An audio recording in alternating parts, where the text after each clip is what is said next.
Jama-ah says it's planning to table a private member's bill for the taxi industry to be regulated at national level. It says a national structure to regulate the taxi industry is needed urgently.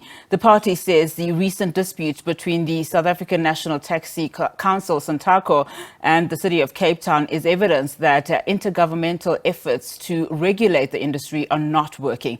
Now, let's discuss this. Jama-ah Leader Ganief Hendricks joins us now.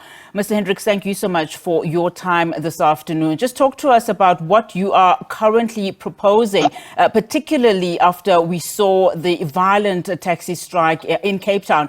And of course, we know that 5 people have lost their lives, several others injured, and many others could not go to work and children could not go to school.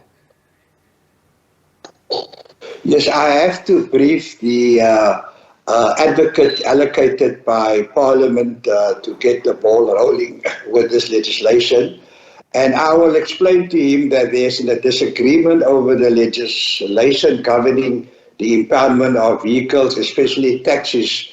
The city of Cape Town, where I live, says 6,000 taxis were impounded for offences under the National Transport Act. But according to the Transport Minister, Sindiwe Shikunja, the city is adding sanctions that do not exist in national legislation, and that the impoundments were not in terms of the law.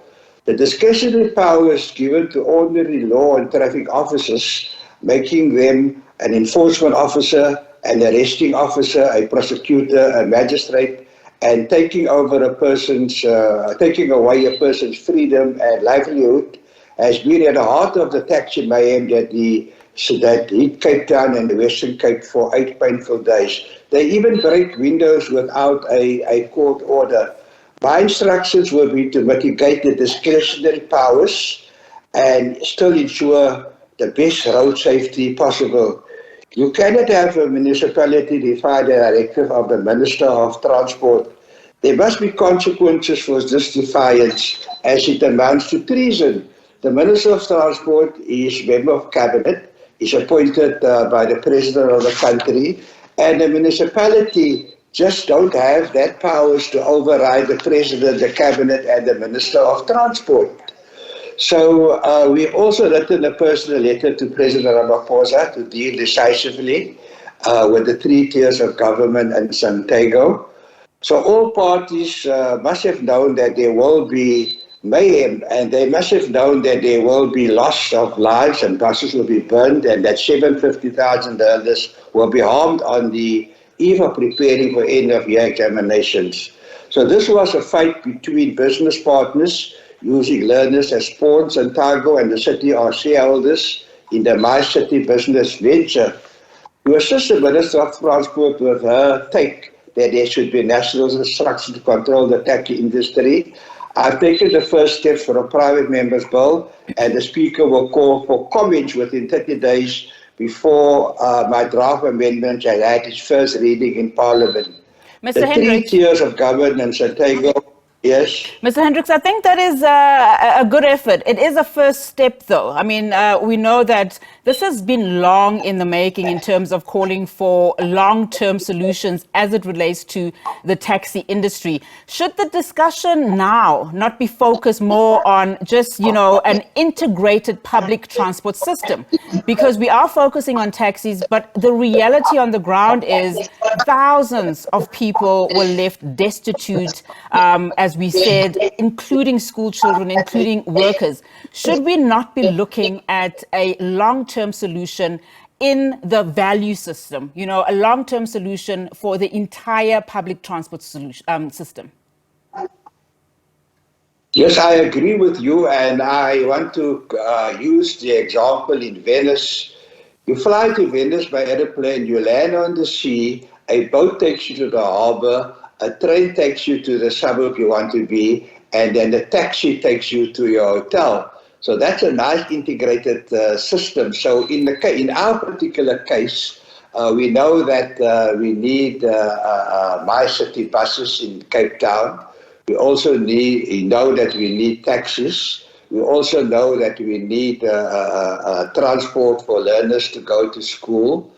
And so the city of Cape Town it has a relationship with Golden Arrow buses, and we're very sorry that they lost 10 buses in this mayhem. There should be a national structure that governs all municipalities. And now municipalities that are not part of the ANC will obviously be hostile to other tiers of government on the eve of an election. So we are dealing with, we can't have this to disrupt the livelihood of people. So I agree with you that there needs to be an integrated approach. The Constitution provides that the national government and the province are responsible for transport and road matters.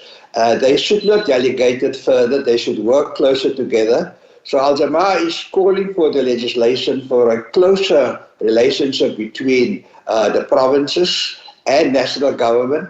But the national government should trump the provincial government. You can't have a national government, a parliament, that's trumped by a province or trumped by a municipality or trumped by law enforcement officers. That cannot happen.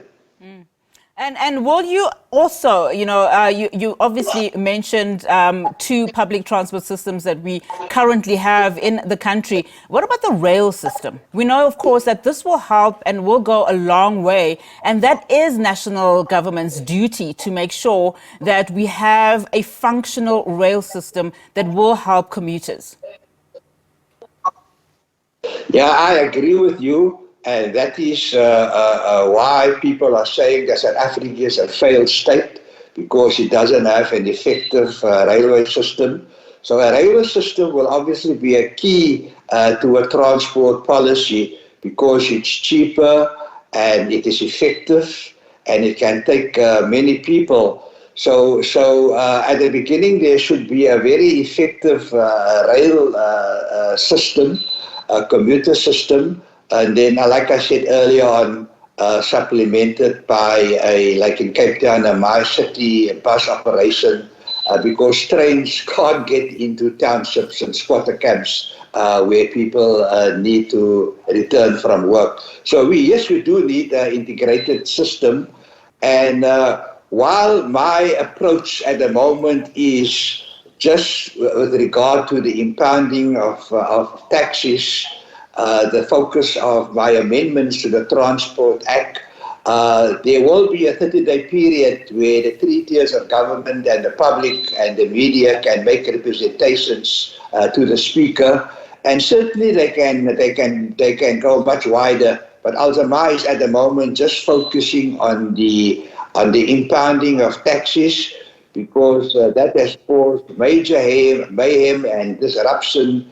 And we need urgent legislation. I'm just worried that if we go too far with the amendments, it will take too long, and we need a quick fix. Now, Jama-ah recently made an amendment to the Divorce Act, because the Department of Justice and Home Affairs couldn't agree who's responsible. So we made 4 amendments to the Divorce Act, required by the Constitution, and the Cabinet approved it, so that will now be fast-tracked, and we hope that the same thing will happen now, that we will ask the parliamentary legislative drafting team to come up with the legislation. So it's the same thing. The Cabinet will also ask them, but I'm not jumping the gun. I'm just trying to speed it up. I don't know when the Cabinet will ask them to draft the legislation. So the same people that will draft the legislation for Cabinet will also draft the legislation for a private member's bill. And the Speaker will then take the whole process forward to get public participation. And obviously, if the Cabinet approves the amendments, and I hope to have a one-on-one meeting with the Minister of Transport to get her to influence the Cabinet to approve the amendment, because it's very minor amendments that we are making, but it will prevent the mayhem that has been caused, which is a mini July 2021 in Cape Town.